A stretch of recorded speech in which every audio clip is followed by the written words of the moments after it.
Assalamualaikum warahmatullahi wabarakatuh. Sebelumnya perkenalkan terlebih dahulu, nama saya Muhammad Septian Zamzani. Saya dari Prodi Sistem Informasi di kelas Sistem Informasi 502. Nah, pada kesempatan kali ini saya akan mempresentasikan hasil dari ujian tengah semester yang telah saya kerjakan pada mata kuliah analisis dan visualisasi data terkait data analitik. Oke, sebelumnya apa itu data analitik? Data analitik adalah sebuah proses yang terstruktur untuk mengolah, memahami, dan mengubah data mentah menjadi sebuah informasi yang berguna.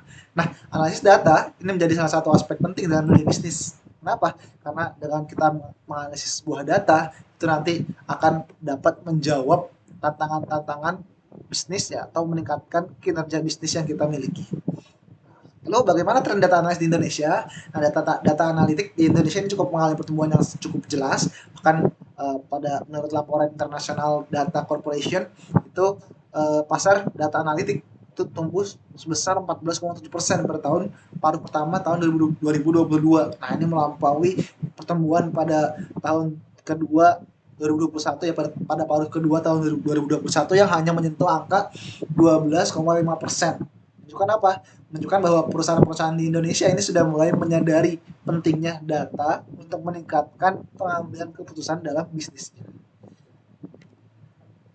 Itu adalah teknik-teknik analitis atau analis yang dibutuhkan ketika seorang data analis melakukan sebuah analisis.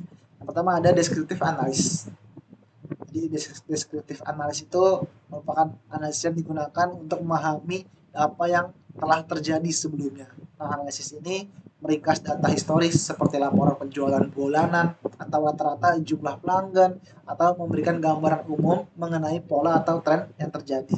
Lalu setelah itu ada diagnostik analitik. Nah, diagnostik analitik adalah analisis ini untuk mencari tahu mengapa sesuatu itu terjadi dengan analisis hubungan sebab akibat atau pola, juga ada anomali dalam sebuah data. Nah, setelah itu dilanjutkan oleh predictive analytics, yaitu adalah analisis yang dilakukan untuk memprediksi apa yang akan terjadi di masa depan. Setelah melakukan deskriptif analis dan diagnostik analis, lalu akan dilanjutkan dengan predictive analis.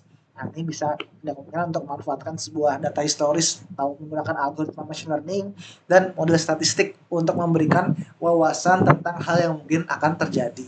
Nah, lalu yang berikutnya ada prescriptive analysis. Nah, ini adalah sebuah analisis yang dilakukan untuk memberikan rekomendasi berdasarkan data yang ada dan prediksi masa depan. Gimana contoh studi kasusnya? Itu adalah contohnya ya. Pertama, dilakukan deskriptif analis. Itu ini adalah analisis produk toko retail. Pertama, mereka melakukan deskriptif analis. Nah, toko retail online ini menganalisis pola penjualan dengan melihat data penjualan selama 12 bulan terakhir. Nah, setelah dilihat, ternyata data ini menunjukkan bahwa produk tertentu itu seperti pakaian musim dingin misalnya, itu menunjukkan peningkatan penjualan yang signifikan dari bulan November hingga bulan Januari. Nah, lalu berikutnya dilakukan lagi diagnostik analitik. Nah, tim data kemudian melakukan analisis lebih lanjut setelah melihat tren tersebut untuk mengetahui kira-kira kenapa. Nah, pada bulan Januari dan bulan November hingga bulan Januari terjadi peningkatan penjualan itu kenapa? Nah, setelah dilakukan analisis ternyata diketahui bahwa ada 3 faktor utama yang mempengaruhi peningkatan penjualan tersebut. Yaitu kampanye pemasaran media sosial, peningkatan volume, pencarian terkait pakaian musim dingin, dan promosi diskon besar-besaran yang ada pada akhir tahun. Untuk alasan-alasan. Setelah itu lanjutkan dengan predictive analysis. Tim data kemudian melakukan analisis lebih lanjut setelah melihat tren tersebut dan mereka telah mengetahui ya apa penyebab dari tren tersebut. Maka setelah dilakukan analisis tersebut ternyata akan dilakukan lagi predictive analysis. Kira-kira apakah yang bisa terjadi di tahun-tahun berikutnya? Atau memungkinkan nggak akan terjadi seperti itu lagi? Misalnya di sini nih, karena di bulan November dan bulan Januari terjadi peningkatan terkait pakaian musim dingin, maka kira-kira di tahun berikutnya akan terjadi lagi atau tidak. Nah, kemudian setelah itu baru dilakukan prescriptive analysis. Nah, setelah melakukan predictive analysis, tim bisnis ini menggunakan analisis perspektif untuk menentukan langkah terbaik mereka musim dingin sebesar 25% untuk memperluas jangkauan kampanye media sosial ke platform baru dan memberikan diskon tambahan untuk pembelian dalam jumlah yang besar. Dan strategi ini dirancang untuk memaksimalkan pendapatan selama musim puncak sekaligus mengurangi resiko kekurangan stok. Berikutnya ada data analis industri. Industri. Data analis merupakan orang yang bekerja menganalisis segala kebutuhan bisnis pada perusahaan dengan menggunakan data yang akurat.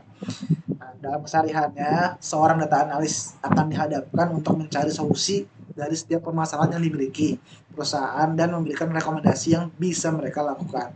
Nah, hal itu disampaikan pada divisi lain dengan dashboard dashboard yang menampilkan visualisasi dari hasil analisis yang telah mereka lakukan.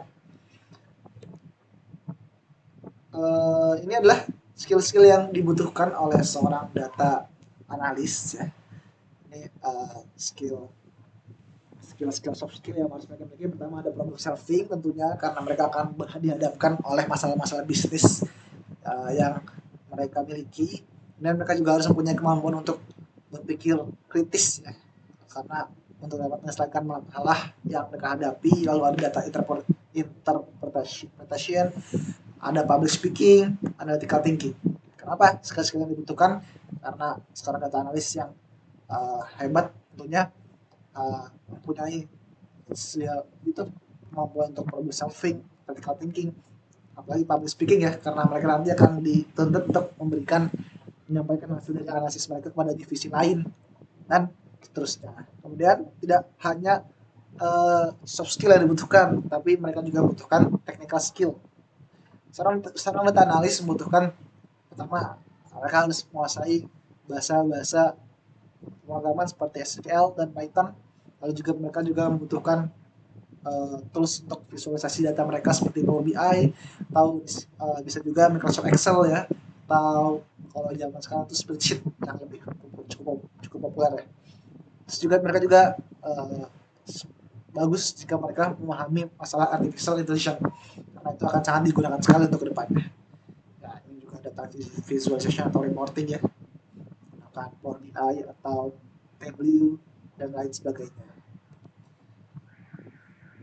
Prospek pekerjaan data analis data analis dalam 5 tahun ke depan ini akan terus berkembang karena meningkatnya kebutuhan perusahaan di berbagai industri untuk memanfaatkan data sebagai dasar pengambilan keputusan strategis. Nah, posisi data analis akan tetap relevan dan bahkan semakin berkembang seiring dengan kebutuhan perusahaan untuk beradaptasi di era digital. Kemudian apa bedanya seorang data analis dan bisnis intelijen?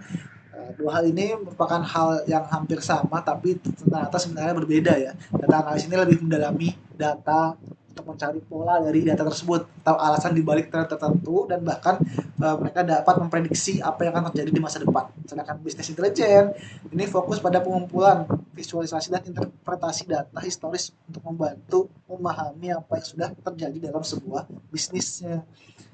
Seperti berikut ada contohnya, misalnya produk elektronik pada toko online.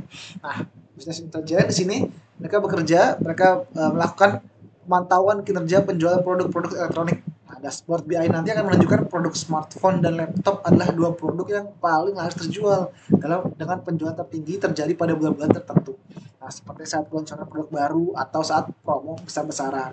Nah, lalu data analis ngapain? Data analis nanti akan melakukan analisis untuk memahami lebih mendalam perilaku pelanggan tentang tren penjualan berdasarkan demografi atau lokasi, bahkan waktu pembelian.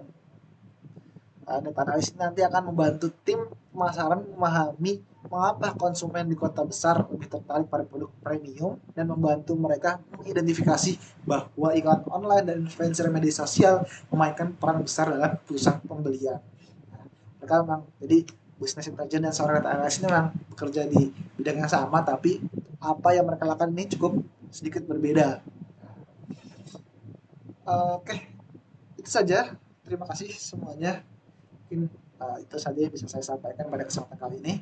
Saya Muhammad Septian Samsani. Terima kasih. Assalamualaikum warahmatullahi wabarakatuh.